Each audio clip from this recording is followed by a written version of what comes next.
Naina lo baboy. Ba député yo. Ba no maki bango ba député. Ba da esatio.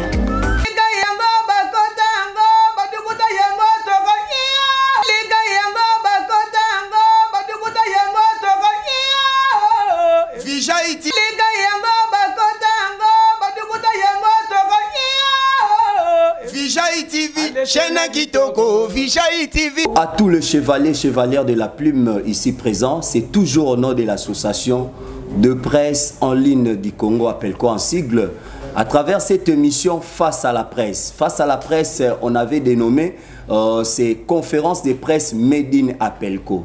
Mais aujourd'hui, dans le cadre de l'actualité et des enjeux de l'ère, nous avons prévu recevoir pour vous un grand dans ces domaines politiques. Lui, c'est un combattant. Il est autorité morale de ABT. ABT qui signifie armée des bâtisseurs. Armée des bâtisseurs. Armée des bâtisseurs, tu sais que dit. Lui, c'est Fils Moukoko. Avec lui, nous allons essayer de parler à ce qui concerne 40 ans après. Quel bilan pour IDPS, avant, pendant et après son règne au pouvoir. On aura encore parlé du tentative de chef de l'État Félix Antoine Tshilombo Tshisekedi. Et après cela, on va acheminer à ce qui concerne quel regard politique face aux enjeux de l'ère. On va parler aussi de son état civil. Fils Moukoko, est-ce qu'il est marié? Fils Moukoko, il est père de combien d'enfants? À part ça, on va frôler à ce qui concerne le départ de Jean-Marc Abound. Après Jean-Marc Abound, Fils Moukoko va proposer qui en tant que président AI de l'IDPS. Avant de commencer avec le journaliste à ce qui concerne le jet de questions-réponses, je vais d'abord présenter encore de nouveau notre invité à qui je salue, Fils Moukoko Losako.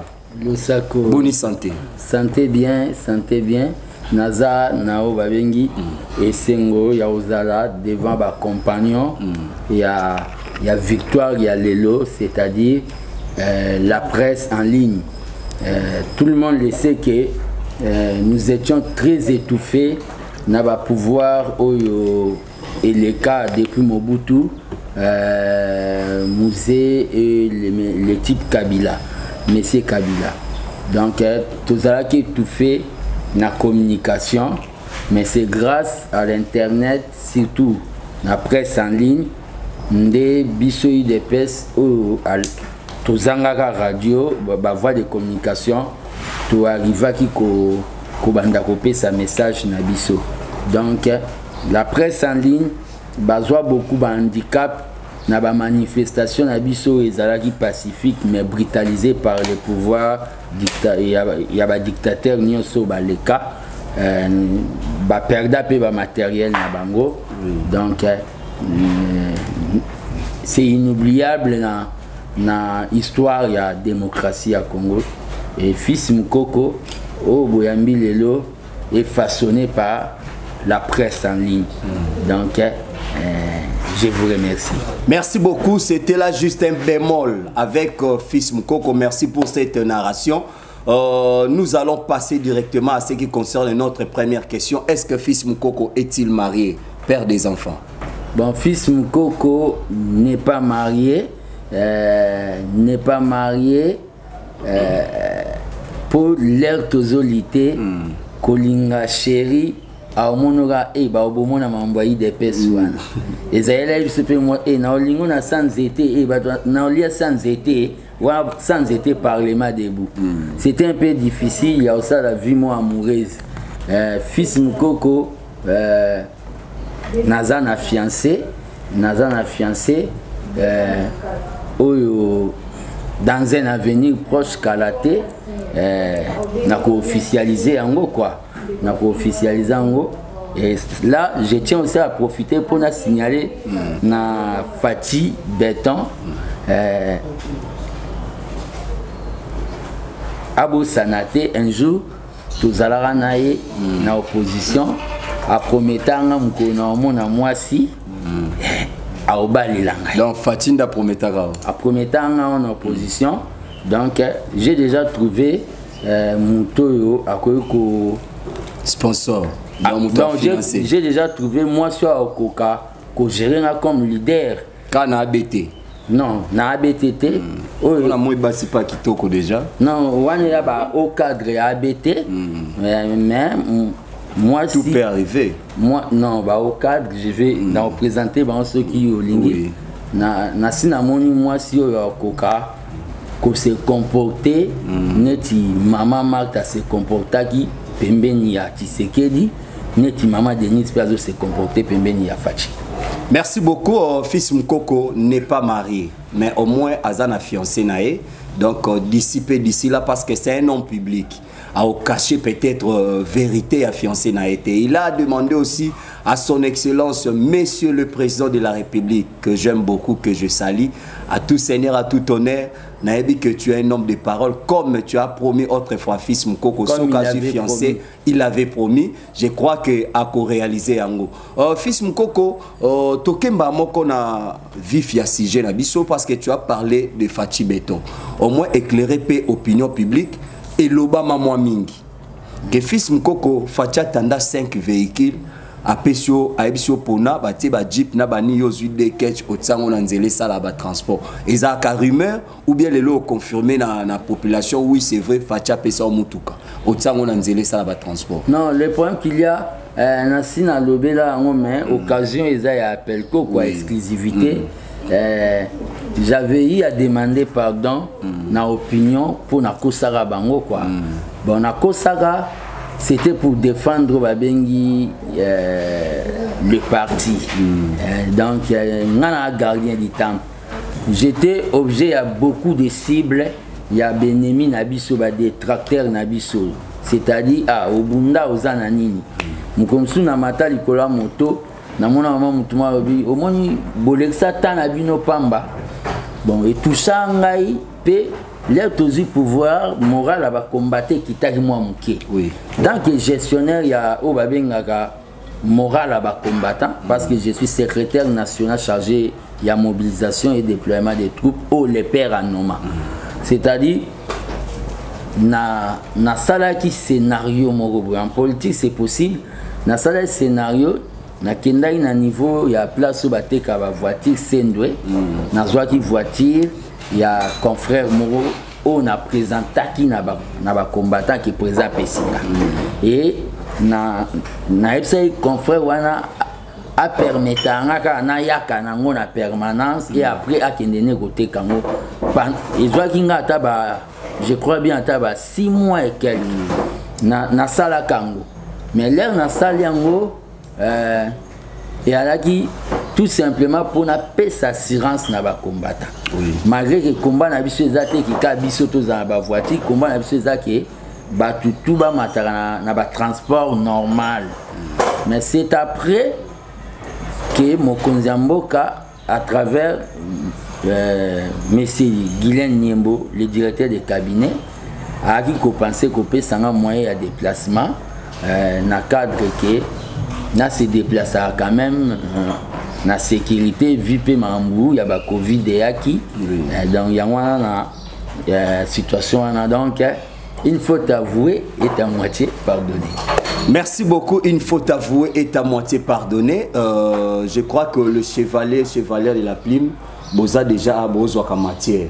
Je ne sais pas si on peut passer dans un jeu de questions et réponses ou soit na poser ma question ou comme ça et fungoma lisusu na continuer na poser ma question Fils Mukoko Jean-Marc Aboun ne plus to mona kiyo dio na ona Jekobea eza dio moko o bat ba mona ngo mwa kala mais na départ ya Jean-Marc Aboun à d'autres termes tokolo ba ke bomeli ba champagne ensemble ya ona Jekobea et vous êtes traité aujourd'hui de tous les mots que bozana elle Jekoko Mulumba. Oyo bozaki na posa ya départ ya Jean-Marc Aboun lokola Jean-Marc a comme témoin gênant na Kingabo Akuna. Jekoko Mulumba qui était derrière vous a stimulé bino pour que Jean-Marc le quoi bo PCP bo sali que bo sensibiliser ba combattant Jean-Marc est parti. Et si na ko baksaka sous question na katuana après Jean-Marc Aboun vous proposez qui selon bino Fils Mukoko quoi assumer intérim en tant que AI na kati ya UDPS. Ouais, avant de répondre à la question, na zonga nanu parce que mon parti venait de fêter 40 ans. Tout à fait. 40 ans d'âge. C'est ça. Ouais, na zonga pour na kota parce que Jean-Marc Kabound n'est plus d'actualité. Donc laisser les morts enterrer leurs morts. C'est-à-dire n'est plus d'actualité. Mais na répondre par rapport à la question il y a ex camarade Jean-Marc Kabound. Par rapport à 40 ans il y a eu des pestes non là-bas.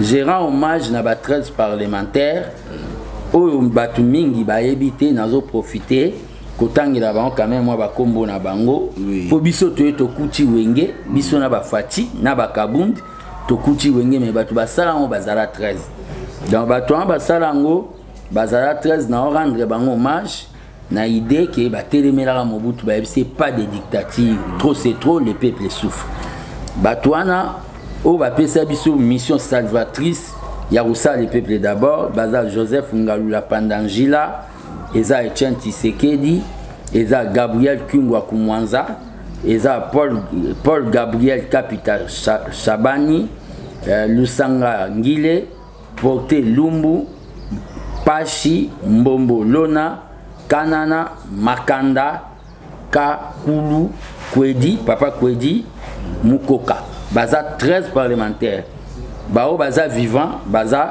Charles Ndia Onken Mbel Biringa Nine François Lusangangele Porte Lumbu et Paul Gabriel.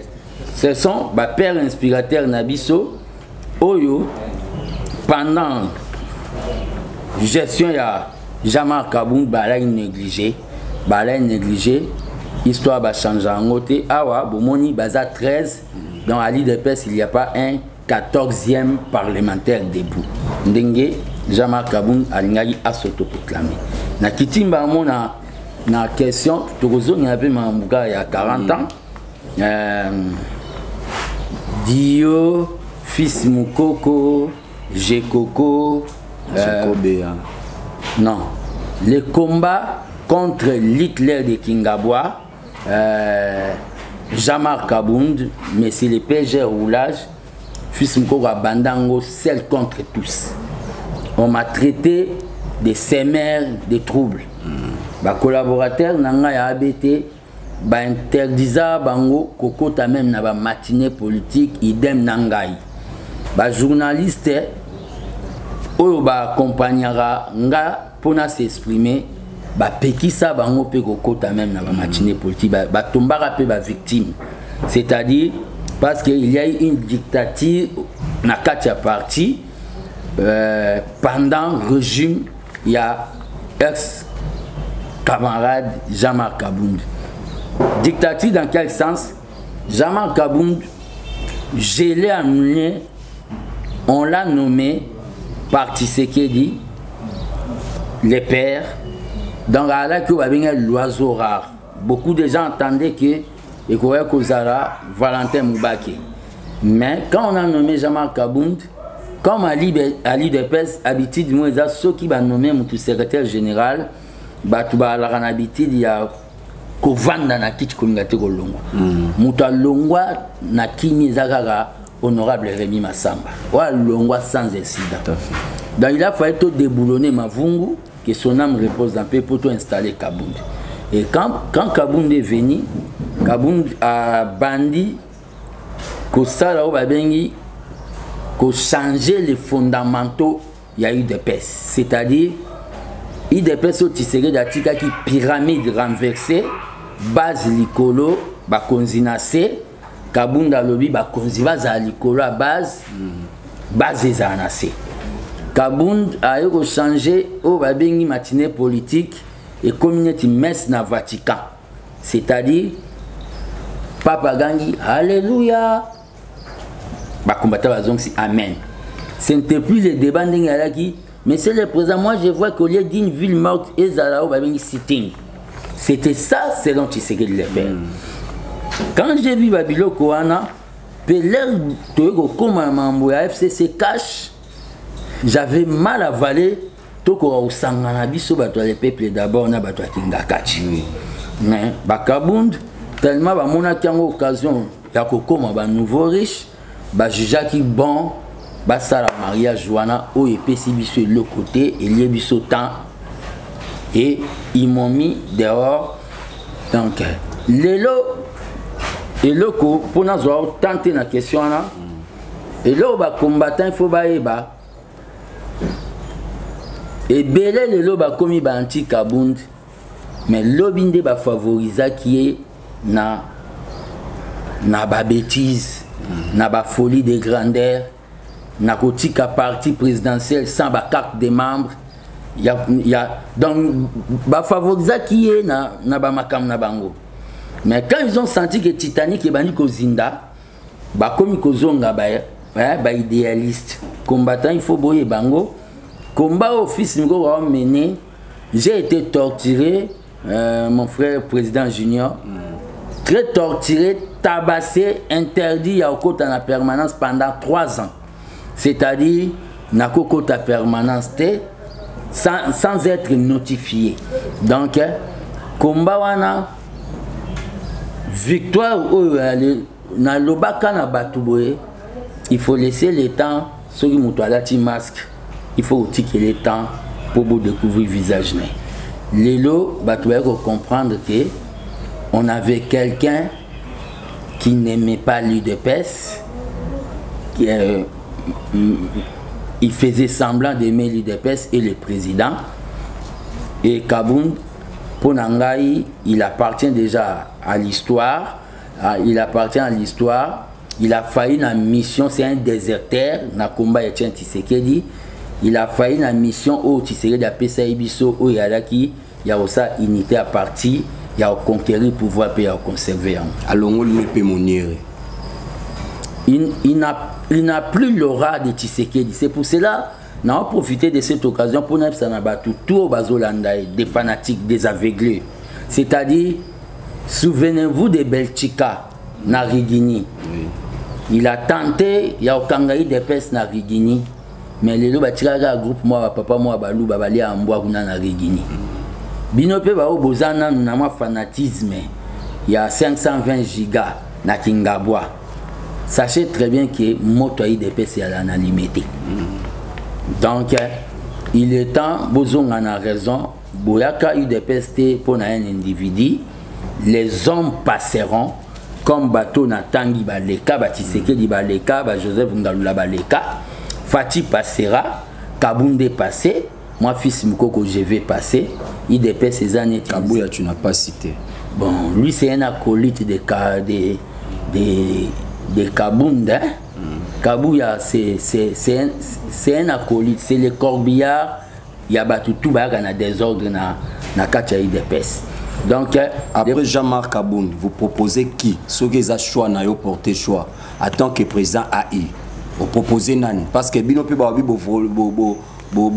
ça bafoua déjà dans bo viola déjà constitution pour mibeko selon mibeko président a il faut ça à 3 mois mais il y a bien le cas et comment à vie parce que normalement président Fatia Koki koza sous président il y a eu 2 PST normalement il faut élection ça la maswat bo kende bo ça élection la bino na 4 il y a eu 2 PS ou bien congrès pour bobimisa ba candidat au bo même élection la bino en tant que président IDPS. D'abord, avant la côte, on a eu sa thématique.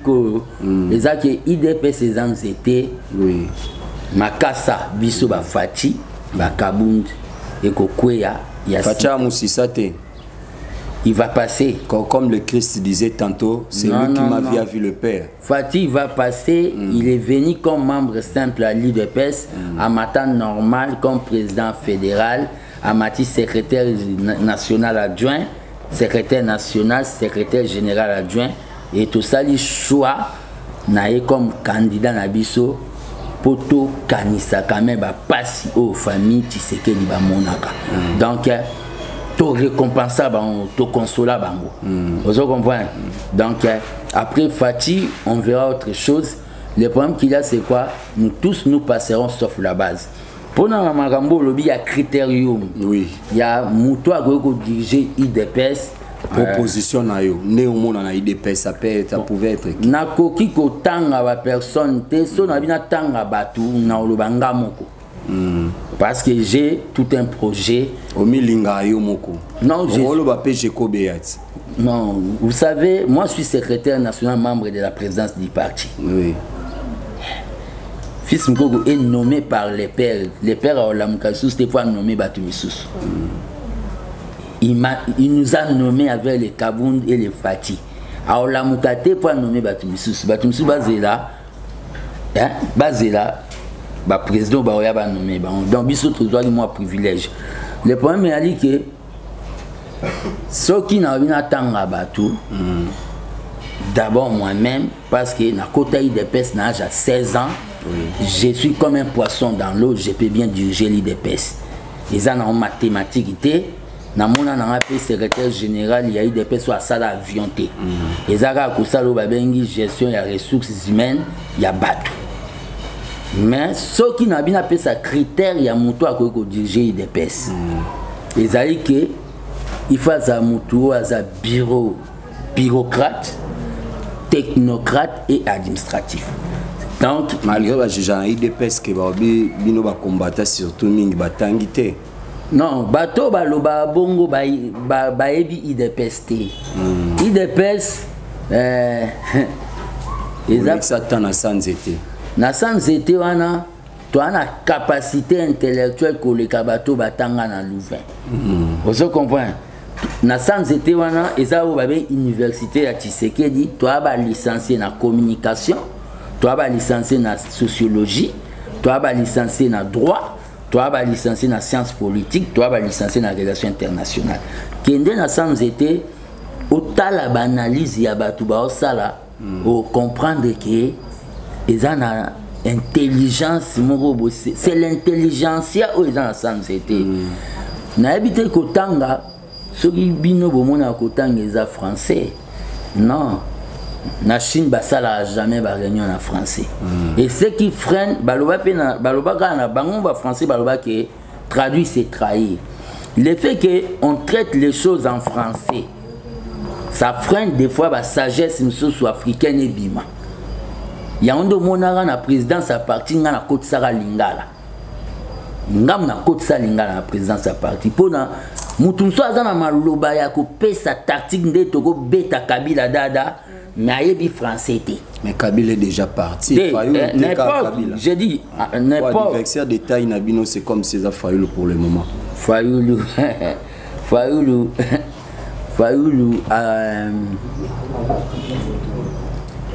Adversaire Nabisoté. Non plus Moïse. Moïse Koutouyé des gens qui sont à côté, qui ont traité déjà au Kenya, non, le problème qu'il y a, c'est quoi?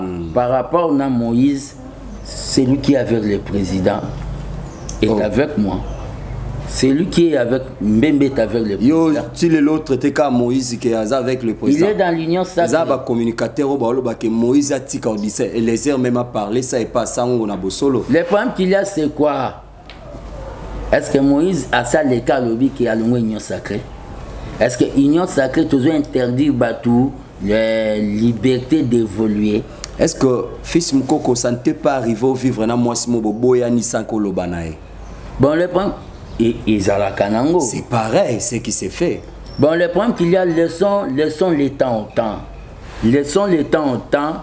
Babi yo Moïse na Fifi Masuka ne touchez pas à fils Mukoko. Je ne connais pas Fifi Masuka. On a détesté d'abord la gestion à Zosa dans la province à ma cassinette là-bas. Non, le problème qu'il y a c'est quoi? Moi j'ai fait des calculs politiques. J'ai fait des calculs politiques. Quand vous me posez la question sur Moïse, hier on m'a accusé sur Caméré. Tout à fait. Daniel Massao. Il y a que des leaders qu'on imite. Oui. C'est-à-dire quelqu'un à ça qui scénario naé, on a tenté. Junior, on va laisser les gens au chevalier de poser des questions. Merci beaucoup. Chers amis de la presse, je crois que... Je voulais dire ceci. Tu as des questions, moi, minées, trois questions, moi, minées, mais par rapport à ce que déjà, fils Mukoko va répondre, moi, tout de suite, il y a ma question. Je voulais conclure, je voulais... Bon, moi, que fils a mis la paix, mais la question, la c'est vraiment des accusations, ça vient seulement. On va voir qu'Alibanga na manga là. Quand moi j'ai dit que ne soyons pas trop pressés dans le procès camériste. Mais quand Kabou, dans une matinée politique, dit que les FCCND là qui c'est interpellation à Caméré, là c'est la parole de Dieu. Mais comment ça peut se faire? Le secrétaire général de la parti à Oloba, na fils Mukoko. Fils doit se soumettre à la voix de son secrétaire général ou bien c'est le secrétaire qui faut se soumettre à la voix à fils? À l'IDPS, les gens ne savent pas. À l'IDPS, quelqu'un a lâché la gomme à Kobimisa proposition ou faire changer ma Kamuna parti. To lobelango na avant. Avant, pendant et après. C'est que pour la baptisation, il y a Katumbi comme ça. On doit faire l'élégance politique vis-à-vis des gens qui ont eu quand même le courage de venir se rallier à nous pour te mettre fin à un mariage. Est-ce que c'est dans les bons? Mariage, union sacrée? C'est dans les bons. Parce que jusque-là, ce Tobi, en termes de pourcentage, depuis union sacrée Salama, par rapport à gestion Mboka, on a comme l'impression, selon des publics, selon des adversaires, balobi sur 100%, on a comme l'impression que c'est 20%. Il y a Boulamo, 80% des échecs. Le problème qu'il y a 20%, on a Mabende zéro. Et le peuple d'abord, c'est tout un processus. Nous avons trouvé ces pays État de droit déjà théâtre de chez nous. Laissez-moi vous dire. Non. Nous avons trouvé rien ici dans ces pays. Mboke Koufa. Ah, fils Mko. Obandisou, ça fait débat. Congo c'est Koufa depuis Kala. Ah, c'est-à-dire Congo est Koufa Ndengenini. Monseigneur Mbongo, Ozawapi, Monseigneur Mbongo, ça ne se fait pas. Lorsque un chef de l'État, un papa, J'ignore, la parole de Monseigneur Mbongo, c'est pas la parole de Dieu. C'est un citoyen comme tout autre Congolais. Quand Mobutu dit après moi c'est le délige, qu'est-ce que le délige? Connais-toi toi-même. Délige, c'est ça qui est l'ivoire. Premier pillage, deuxième pillage. Mboke Koufate.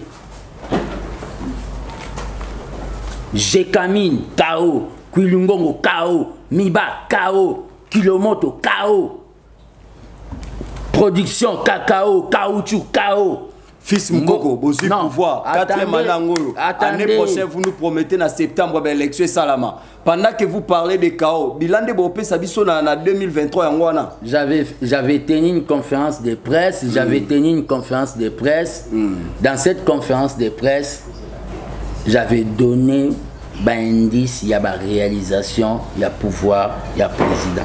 Ça demandera toute une émission. Oui. Mais le problème qu'il y a, c'est quoi? Mboke Koufa, fils Mkoko est élégant vis-à-vis. Il y a Jean-Pierre Mbemba Baïmoto vis-à-vis. Jean-Pierre Okoto a formato Okoto Andé Moïse. Il fait ma souka pour s'inviter pour na ba conférence au Benga biso tu parlais de Kotoye Moïse, yoza bozaba journaliste d'investigation. Bimi c'est là anda photo mo ya noir et blanc ya ngana Moïse. Mais la photo au matière avion lobby que destination Lubumbashi Basimbi Mutu. J'étais allé m'incliner na oba bengi l'un des au moins attend comme on est parmi les 13 non Kingwa Zababa. Celui qui m'a vu avec Moïse abîme sa photo. Mais je peux aussi voir Moïse moi je suis pas militant de quelqu'un. Je suis un acteur politique. Je peux aussi voir Moïse pour échanger. Et ça, exclusivité, il y a c'est pas un tabou. Non. C'est pas aussi un péché non plus. Je peux aussi même voir Kabila pour échanger. Je peux. Au matin cheval. Fils Mkoko. Jamais Kabunda Kenda Kunda Matina cheval. C'est là Kenda Guado à Botola Mobutu papier na maboka pasola. Au moins image. Au salon pas China Rambo. C'est un homme comme tout autre. Merci. Les messieurs Zaboua Kaboun, Alingaka Komisango, question d'actualité, le président a instruire. Mais dans Urbeta CTP, Ça démontre que les gens viennent tromper les peuples avec des discours démagogiques. Dans quel sens? Baisse des trains de vie des institutions. Cheval de bataille à Kabound pour se faire populaire. Aujourd'hui, Kabound, au banda qui abanda kozwa baswa na ba Congo bololo, na ba makasu, abeli, alingi akene pour se soigner na Grande-Bretagne. C'est ça le socialisme. Personnellement, les jours que moi je serai président, quand je dis ça, mon rêve, yo so tikana yo mungamba, c'est ton problème. Moi je rêve être président. Parce que oh ba koma ba président ba na makila ya chocolaté, ya rouge kanetinga. Le jour que moi je serai président, il n'y aura plus question kokende ko se soigner libanda. Pour tout ça les photos bongisa mama yebo. Ça démontre quand vous voyez les hommes politiques africains et congolais bah ok que se soigner libanda, ça démontre que le Congo n'est pas encore indépendant. On dit indépendance, indépendance. On n'arrive pas à ça là. Les gens qui sont ici n'ont pas droit à la vie. Bazan a droit à soin à propriété. Donc le point qu'il y a, le président a instruit à Kende qu'on se faire soigner, à Kende que ça la planification diabolique azanango derrière sa tête parce qu'il n'est pas malade. Ça, il faut naïf Sabino, il n'est pas malade. Il veut azolinga akende ko se rallier na benemi nyonso a Congo o boyebi na momo bazali banda o ba planifier qui coup d'état manqué. Deuxième question, par rapport que élection kozala to et kozalate, il y a une éventuelle coalition o yekoya. Laissons le temps au temps. Tout temps, rien ne prouve que Kadimazo travaille, non to commis lobby to commis diakolo mambo o yosa ma lobby. C'est-à-dire biso IDPS tous prêts pour les élections avec recensement ou sans recensement. C'est-à-dire nous sommes prêts pour les élections. Élection soke kozala te, la CENI est autonome, baba technicien, bangonde baroya yebsabso. Moi personnellement, tant que politique, je n'ai pas de mots à dire là-dessus. Merci beaucoup, mon frère. Merci. Moi, c'est Séraphin Bolo Bamba de la page de Franck Commun TV. Fils Moukoko, IDPS, auto fêté 40 ans d'anniversaire. Anniversaire wana pour fêter qu'il aura parti politique ou bien groupe de pression. Depuis IDPS continue à pouvoir, tous les gens ont marche, n'a pas dispute.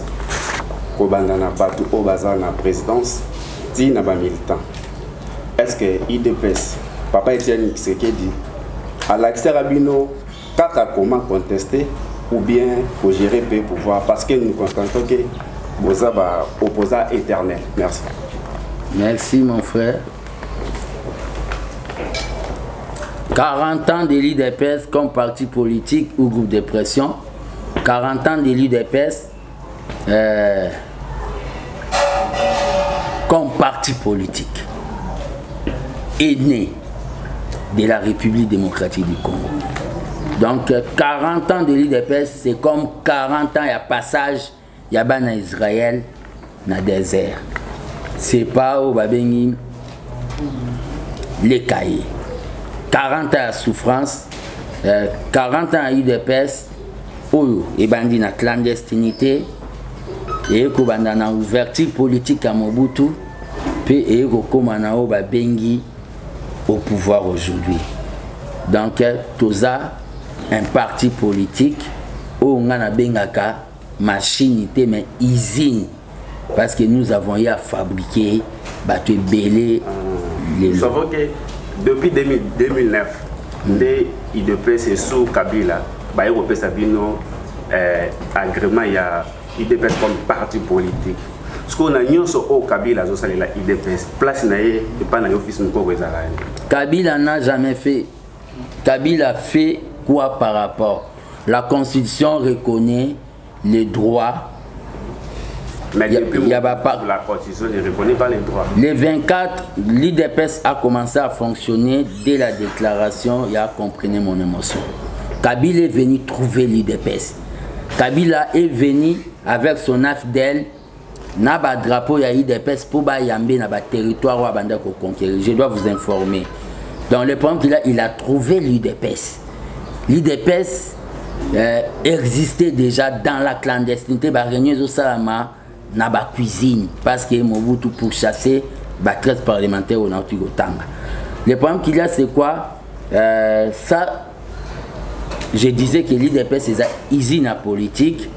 l'IDP c'est la dimension, il y a ANC, et la dimension, il y a MP. Question non, il y a mis balé au Tuni Ezali à ceux qui papa et qui dans la Zabino ko gérer ou bien ko contester. Tu sais que dit dans l'IDPS toi na obabengi école du parti.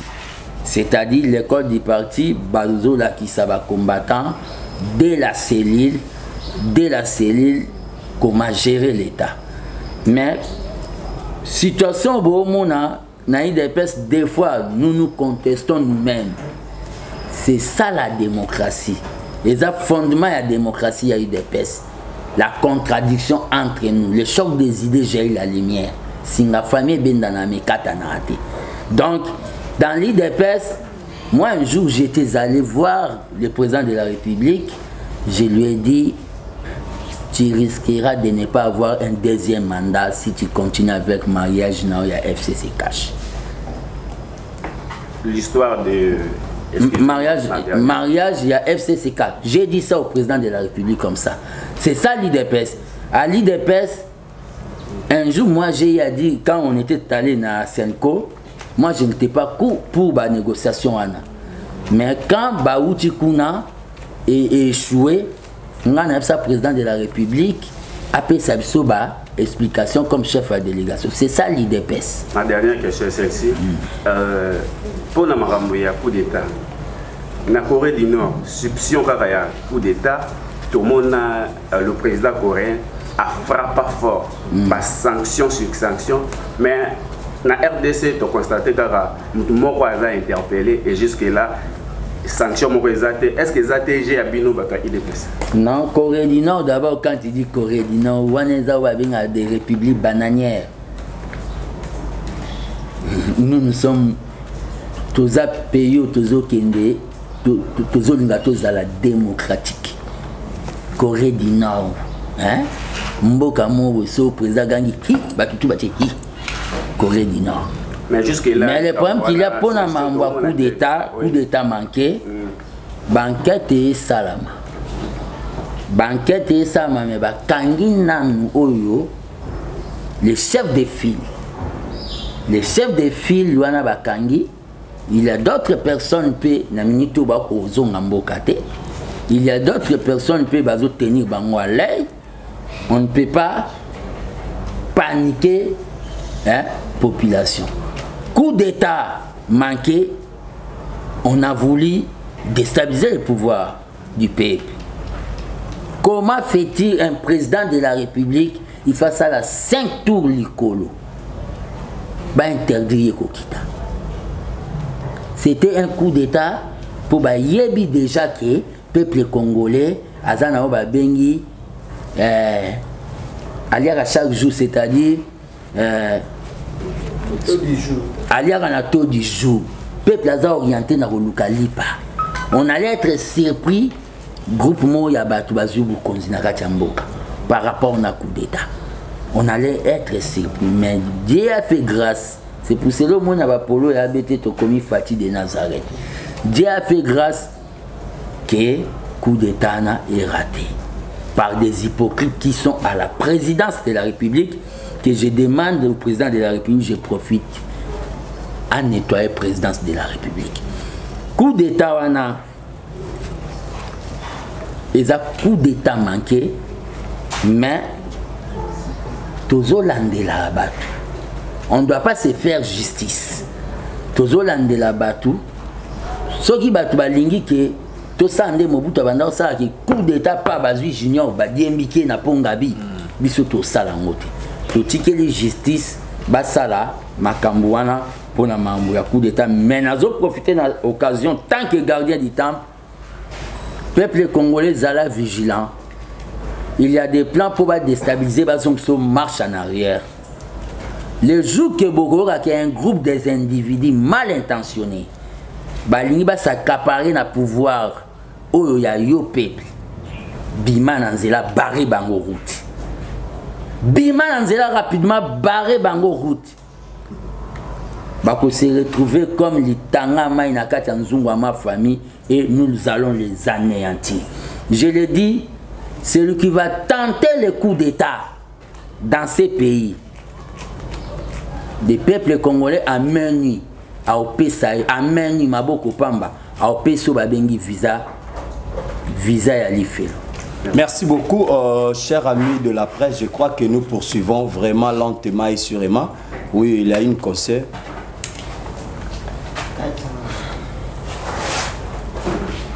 Bole kisae aya otuna pe motuna.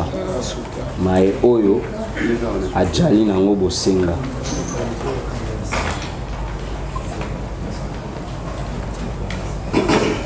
Il faut aussi, ça à 12h30. Oui. Voilà, merci beaucoup. C'est Babu Mongonji, la capitaine de la presse, Élise Punda TV. Voilà, monsieur. Nangena tout na question moko eza tomoni a obési soit coup d'état tomona ki François Béa abandé ko tambola mingi na ba hôtel eza hôtel a minene kwa soto ko lo bato éviter ba hôtel ba réunion na ndo ke au salle ezaki ka pour la préparation à coup d'état to ndengeni.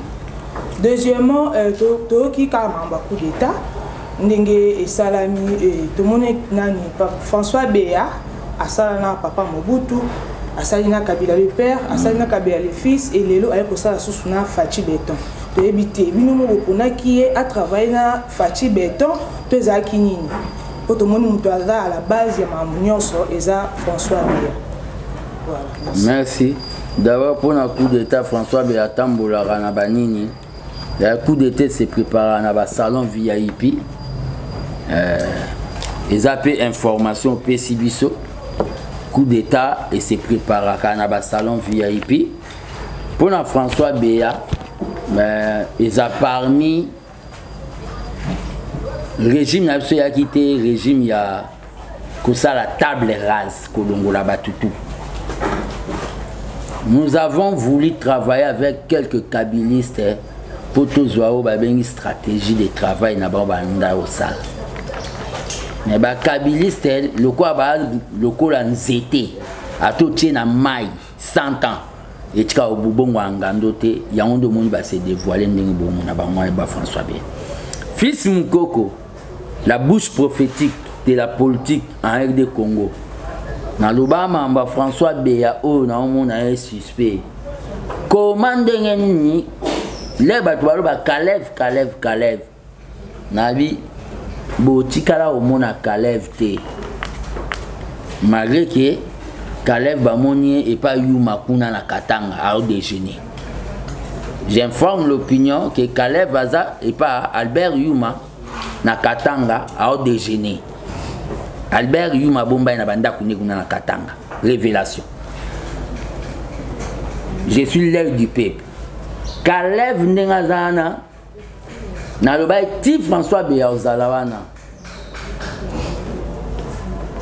bo tikala au monde en Kalev te mais Fati c'est quelqu'un bako ya oyebse que junior Azamabe ayoka c'est vrai Azamabe a tikelo temps au betambanga no na ba micro minuit longwa oneti na film à dessin animé Fati ça yebarane ke François Béa abandé ko planifier ba makambu na ba Jamar Kabundo yo il est dedans aussi na makambu wana quand vous sentez Kabound dire que votre joie vous allez vivre une courte joie quelques jours coup d'état hasard dedans bato ebele coup d'état nde mon fo zoloba eza singama tembe na ba jardinier ya cité de Loya baza na kati oyo omona jardinier na kati ana aza na motola ke mokonzi akoti déjà bazali na kati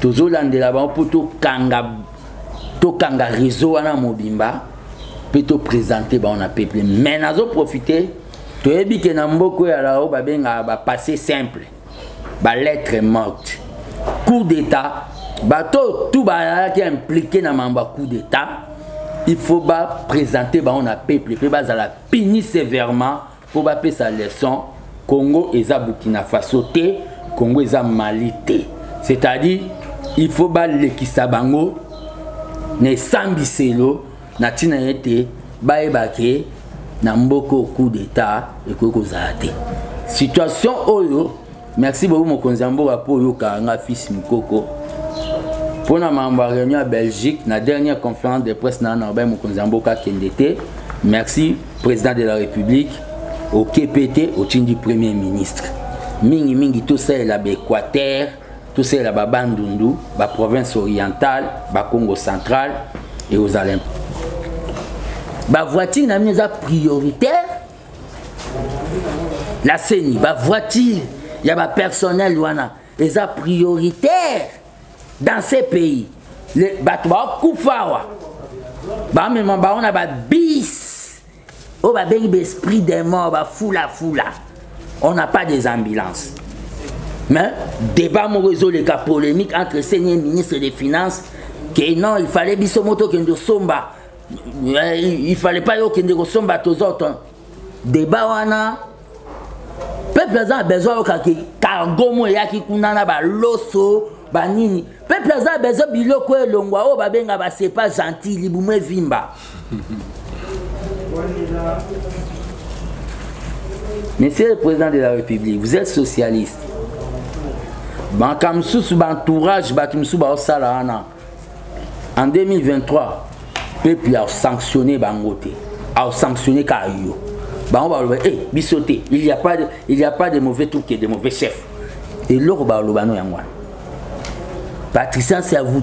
Donc bon les capé boloba, seni. Maluma le passé bah doté no ba carbo kenango. Ngoy mulunda est passé bah doté no ba carbo kenango. Nange passé bah doté no kadima yo ba pesa bino ba jeep. Congo Cup na binoko. So ba jeune netinga ba la ta sana Congo mais bateau ba mi mona ka bango nde bango mais tout sto vida bango. Donc madame Marambo voiture président na ngana muto IDP sa diale loté. Personnellement son allait conseiller na ngaki tena ebisa ya somba on ngana dit non s'il vous plaît président somba tabambulance. Réponse non. Merci beaucoup, fils Mukoko Tozako encheminé toujours 40 ans après. 40 ans après, quel bilan pour UDPS avant, pendant et après son règne au pouvoir? 40 ans après, Oboutso fêté à votre manière. Et comme écoute, comme Luka, secrétaire général à Kota Meswap et Banité. Fils Mukoko à Koti Meswap et Banité. Jekobe à côté Meswap et Banité. Jekoko à côté Swap et Banité. Jamais Kabunde Bolongo le Walongo pe combat IDP. Le problème qu'il y a c'est quoi? Quand ba Kabouya, te Kabouya na minito les champions de matinée politique à Koma Baba. Alors ça parce que lui il était là pour défendre Kabound. Qu'au quitte sa niveau il y a compréhension il y a ba combattant les lots a manqué ba mot. Matinée pour 41e anniversaire, au Feta Kiango, na babengi méditation. Nous avons eu à penser au babengi na ba martyr, il y a combat pour la démocratie. Mémoire pièce. Tout penser na bango, na Sainte-Anne Salamaki, puis na ba fédération. Le problème qu'il y a c'est quoi? UDPS avant, c'était UDPS, il n'y a pas Sikoleka. C'est-à-dire il y a clandestinité. Aujourd'hui, il y a fromage. UDPS avant, après, donc C'est quoi toi, panda? Donc, après clandestinité, il y a l'IDPS au Tobima Nanzela, Tolaksaki, bravo, Nabiso qui est au démocratie. Et l'IDPS, pendant le pouvoir aujourd'hui, les IDPS au Tozo Sala effort, il y a qu'à redresser ce qui était irréparable. Parce que, Moutao Lobano déjà qui est, yo Bongsa Congo. Donc on est entré, il y a qu'à redresser ce qui est. C'est pour cela, les gens voulaient que le président de la République accorde sa peuple. Le président a eu si peuple vraie réalité que Mboke Koufa. Le président Salaki état de lieu devant le peuple. Et à ça, on peut pas même Mamboujimaï, mais qui on a Lodja, na Sankourou. C'est-à-dire là où Mboka Yaba héros national. Moi, quand j'ai fait la lecture Nango, président, pourquoi pas le bail qui Mboka Koufa na Kasai, na Mboujimai, à Kolobanka na Lodja. C'est que Lumumba Bimila qui a tourné sans état de lieu. AFC Mboka Koufa. Le président a fait l'état des lieux. Situation, il y a combat, il y a eu des pestes.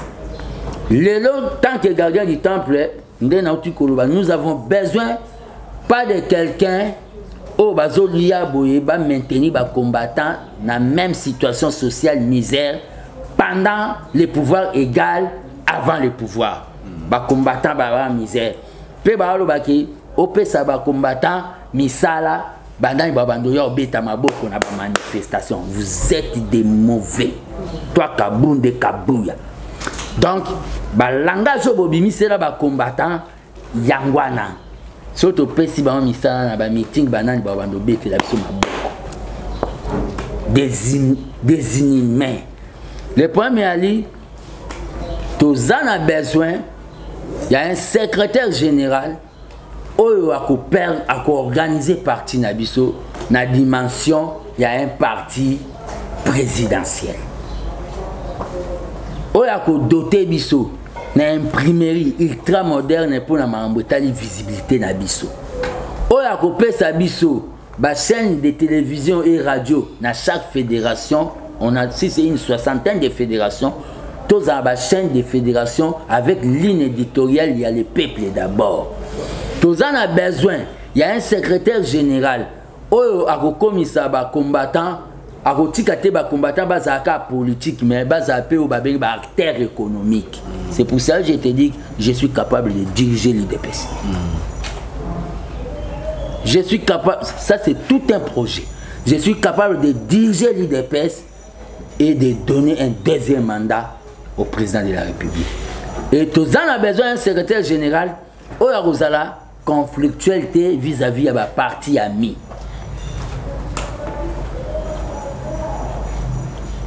Dans la parenthèse parce que Nazan appelle qu'il faut la bimisanios. C'est-à-dire, par rapport à l'union sacrée, tout le monde de l'union sacrée, jaune de l'union sacrée, rouge de l'union sacrée, chocolat de l'union sacrée, il faut avoir télévision, radio, caméra. Moi, j'ignore.